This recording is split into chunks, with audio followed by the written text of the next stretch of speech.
Hey everyone, welcome in to another daily editorial here on the KE Report. We're chatting with Craig Hemke, and we're going to be talking gold, silver, and also copper, as all three of those are doing well to start the week. Craig is the founder and editor of TFMetalsReport.com.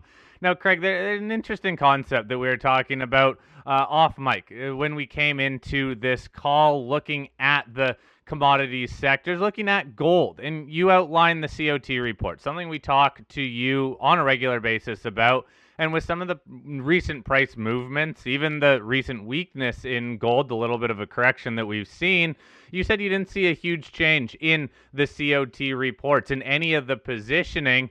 And that had me ask you, do you think that just further confirms that the gold market, something that we have heard in terms of the main driver, continues to be demand out of the East? If we're not seeing changes in commitment of trader reports in the West, but we're seeing price movements, does that mean that really the pricing has moved strictly over to the East in terms of what they're doing? Yeah, hi guys.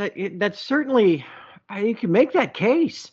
I mean, it's something to think about. We got that sharp sell-off in gold and silver that was hot on the heels of not only margin hikes here in the U.S. a couple weeks ago, but margin hikes and kind of change to position limits in Shanghai.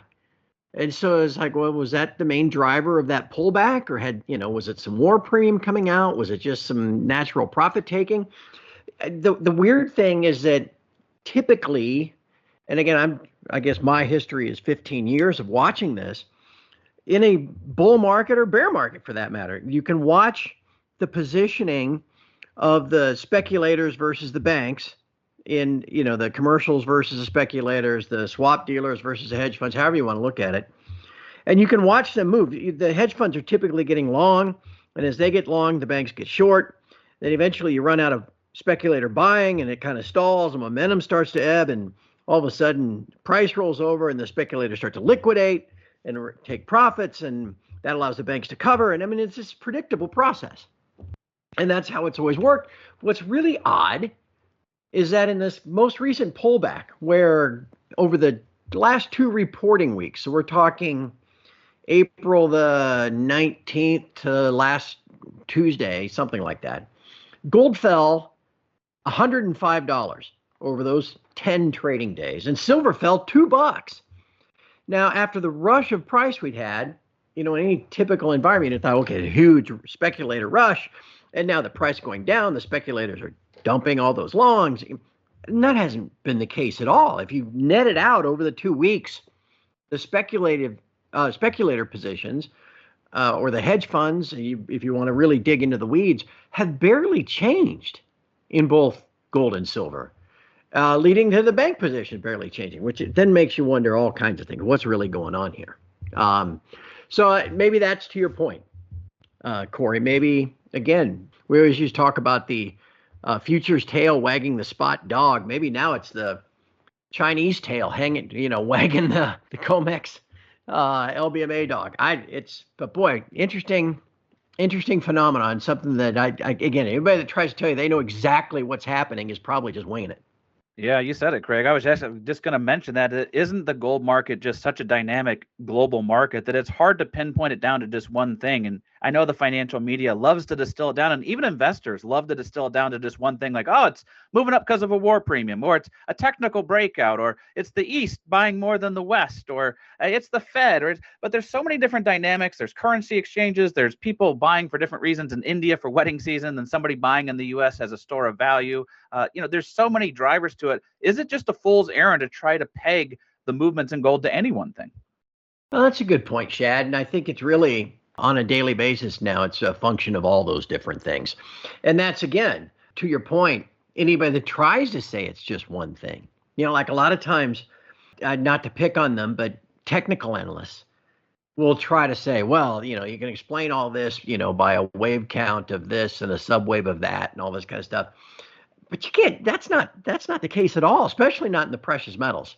You can often look back with hindsight and go, oh, okay, yeah, look at this. You can, we should have noticed it was a breakout here, but you can't just simply attribute price movements to any one thing, because gold in particular, I joke with people that talk, when they ask me what I do for a living, and I talk about how, I run this website that focuses on gold and silver. And they talk about, well, that's probably not that complicated. And I just like, right.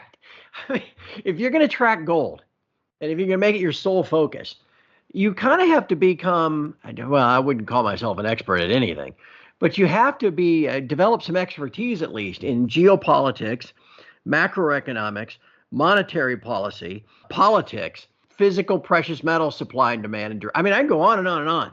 All these different things affect the gold price on a daily basis. So really what makes it, I guess it kind of argues against day trading, trying to think that you can outsmart the market and buy, always buy low and sell high. And to that end, I gave up, talking about trading on my website, a decade ago. It's more about this kind of macro stuff. So if we can get the overall trend right, then we can feel a little bit better, about accumulating on pullback, stuff like that.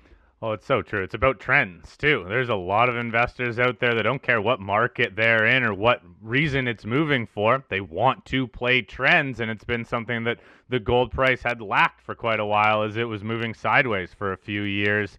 What about demand or interest that you're seeing down in some of the gold stocks? Because the gold stock ETFs like GDX, GDXJ, even the silver miners ETF, SIL, those are moving nicely today on reasonable volume, bit lower volume on the gold ETFs, but SIL has some nice volume to it. Again, though, we haven't seen a ton of money filter into the sector, into the stocks, still seem to be very gold focused. What are you seeing in terms of life in the stocks or any catalyst for the stocks? Okay, here comes Craig to now contradict himself. You ready? I just get done talking about technical analysis and looking at the charts and how they can be better, with hindsight.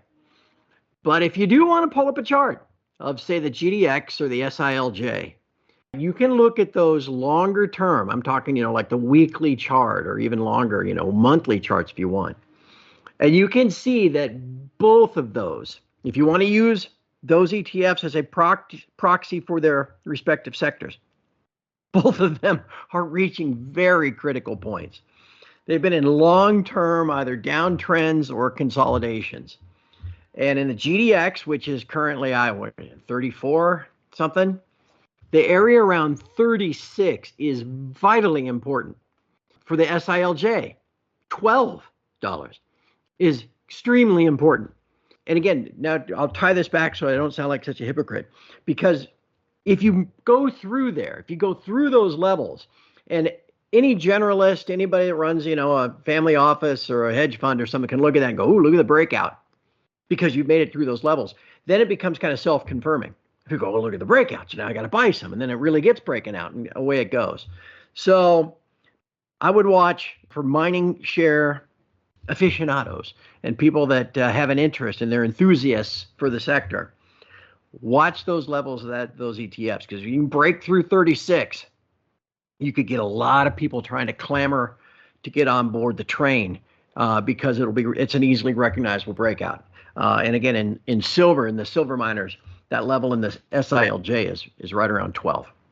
Yeah, Craig, it brings in the Momo traders, the momentum traders. To Corey's point, a lot of investors just want to play the trends and they want to play breakouts in it. But a lot of investors that are aficionados for the yellow metal and for the precious metals mining stocks also are closely watching the moves in silver. And silver had a pretty rough week last week, but it has bounced back. Again, people are attributing that to the Chinese holiday being over and buyers coming back in the market, or people are attributing it to India. We don't really know why, but what are your thoughts on silver moving up, and how are you looking at the metal, not just as a precious metal, but as an industrial metal? Well, it was interesting to watch it trade last week and come down. Here I come talking about the chart again. Come down and test for support an area that had been resistance, and specifically $26. You guys remember we talked about this earlier this year when gold started to move higher and silver wasn't doing anything, and people wanted silver to go up and break out like gold did. Remember we talked about how for silver to do anything, it first had to get above 26 because that had been resistance for almost 3 years. Then it had to get above 28. And then if it finally gets above 28 and 29 and starts trading with a 3, then you get that Momo trade, as you mentioned, Shad. Well, it did get through 26 and briefly got through 28.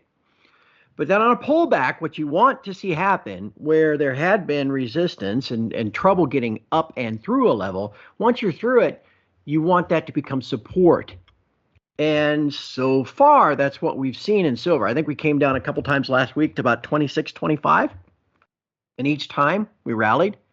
Today, as we record this, now we've seemed to have moved back up through 27. That's encouraging, especially, again, with the Chinese markets being back open today and some of that demand returning. But what we'll want to watch now is that 28 level. Because to me, as long as you stay below 28, well, you're still just kind of messing around, going sideways, directionless.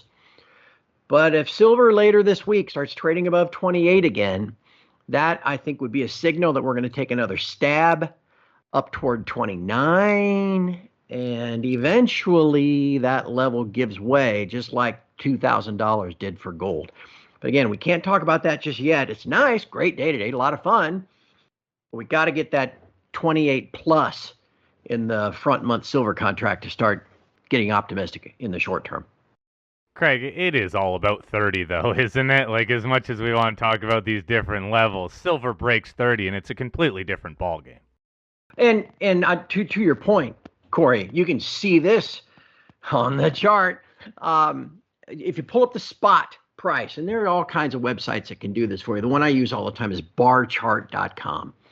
And you can go there and you can type in the symbol SIY00. That is the spot price of silver. And they've got, you can make your chart 4 weeks, 4 months, 4 years, 20 years, as long as you want.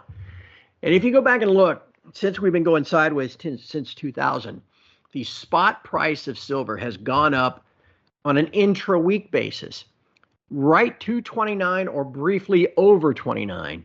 And then immediately it went right back down. Heck, it just happened again 2 or 3 weeks ago. What was that, Friday the 12th of April, when we were up to about $29.50 and then fell about $2 in a couple of hours? So yeah, you're absolutely right, Corey.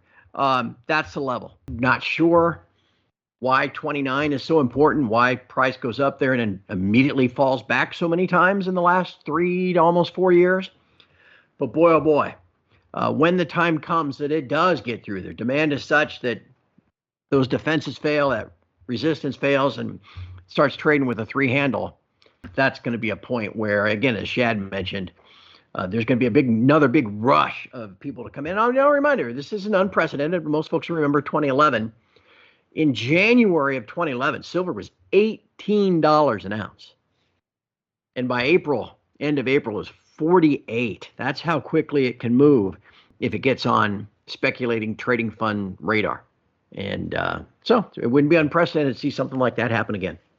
Yeah, Craig, I hope to see that again. I remember that run in 2011 quite well, and that was an exciting time in the space. But you made a point recently that gold, even though it's breaking out to new all-time highs, silver really is nowhere close to its $49 high from 2011 and I think 1980. But it's actually behaving not as much like a precious metal as it is an industrial metal, and it's really behaving and tracking copper more. But copper's been doing well. Copper's up above 460 again today as we record this. So maybe discuss some of the linkage there between copper and silver and how you see those playing out together. Well, in the end, we just want to drag silver kicking and screaming up into the 30s so we can see what happens next, whether that's by gold. And you guys remember earlier this year, we were talking about the gold-silver ratio and the unlikelihood that it would go over 100, meaning, if gold goes to 2,300, silver is not going to stay at 23, that sort of thing. And eventually silver ratio is still high, but with gold at 2,300, silver's, 27, 28. Same thing is true about copper, because where gold is a monetary metal and silver still has at least some monetary component, at least from an investment standpoint. Copper is an industrial metal. And silver definitely has industrial metal components. I mean, they're both great conductors of electricity, the EV demand, all that other stuff. So you can make the case, again, that, silver's a lot like gold, but silver is also a lot like copper. Maybe one of these two, gold going to 2,500 and beyond, will drag silver kicking and screaming into the 30s. Or copper going above and beyond where it is now. I mean, it just last week tapped $10,000 a ton in London, about 472 or something a pound on COMEX. It then immediately pulled back. Is like a psychological level, which makes $10,000 a ton. That's kind of a psychological barrier. Immediately pulled back, went to 97.50. But as we record this today, it's back over 9,900. So if copper can blast through that 10,000 a ton level and start moving, I mean, Goldman Sachs has a target of 12,000. That would equate to, I don't know, 550, 560, 570 a pound on COMEX. It would be well into all-time high territory. Well, then just like how we would hope maybe gold would drag silver forward, if gold keeps rallying to 2,500 or 2,600 or something, copper should drag silver forward. If copper starts moving at, above $5 a pound and toward 11 or $12,000 a ton. So moral of the story in this long convoluted answer is keep watching both of those, because if gold takes off and you don't see silver take off, or if copper takes off and you don't see silver take off, well, then maybe that's some foreshadowing that allow you a chance to position yourself before silver takes off, because I can't imagine one or both of those things happening with gold and copper and silver just continuing to languish. Fact of the matter is, too, Craig, there's just some more interest in commodities, right? Precious metals and other commodities, that can all just continue to build on itself when investors come into a market, however it might be. But as long as they're making money, they can look at some correlated sectors within it, too. Whether they have relationships or not, that money is looking for somewhere to go. And at least over the last couple months, money's been coming into commodities. And that trend, even starting off this week, seems to be setting up at least higher trading levels. And for gold, these are trading levels that it has not been at really ever. All-time highs and a little pullback from those all-time highs. But, man, you can't complain about where gold's trading right now. I know we're all just waiting for a bit more money to filter into some of those stocks, but there have been some very good stories out there and some good moves in some stocks as well. Craig, thank you very much for your time. Always entertaining chatting with you, whether we're talking markets, whether we're talking charts or not. You do outline always some good talking points for us. So thank you again for that, and we will chat again next week. I hope you have a great rest of your week.